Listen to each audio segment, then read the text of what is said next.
The National Guard has carried a great burden in the wars of this decade. Repeated deployments have wreaked havoc with families across the nation, and those who signed on to protect their state in times of troubles have become the weary warriors of the bloody streets of Iraq and Afghanistan. Many Guardsmen are older than the average soldier. They carry the added responsibility of non-military employment on state side. Many families live far from a military base and must struggle alone. Many children of Guardsmen will go to schools in environments where very few students or teachers are paying attention to the wars in Iraq and Afghanistan. And so they face their fear and loneliness with precious little support. For these Guard and their families, there is no recourse to reject wars capriciously begun.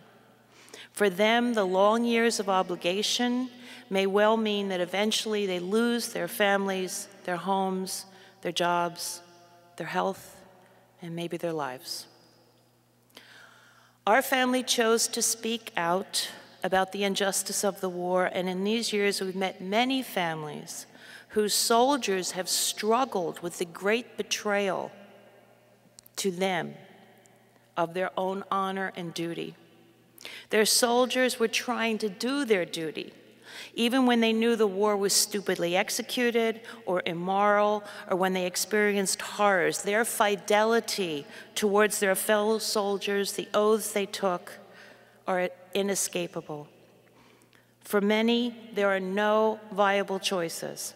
Their disillusionment about the truth of the Iraq misadventure, along with the orchestration of lies and excuses and patriotism, leaves them no way out.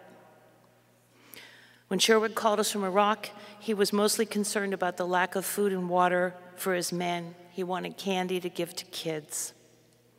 As far as I know, Sherwood did not kill or injure another human being in Iraq.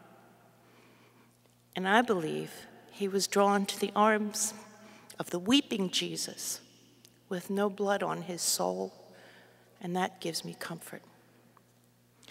I think often about Sherwood's duty and how he understood it. He swore before God to support and defend the Constitution of the United States against all enemies, foreign and domestic, and to bear true faith and allegiance. He swore to obey the orders of men, but there is no discussion of the morality of those orders. The familiar lines of Micah begin with this: "Wherewith shall I come before the Lord and bow myself before the high God? Shall I come before him with burnt offerings? Will the Lord be pleased with 10,000s of rivers of oil? Shall I give my firstborn for my transgression, the fruit of my body for the sin of my soul? He has showed thee what is good, and what doth the Lord require of thee, but to do justly, to love mercy, and to walk humbly with God." I believe my Sherwood has walked humbly off with his God. His thoughts are beyond me now. And you and I are left to discern the justice of duty and conscience. And I do believe in God's great mercy we'll find our way.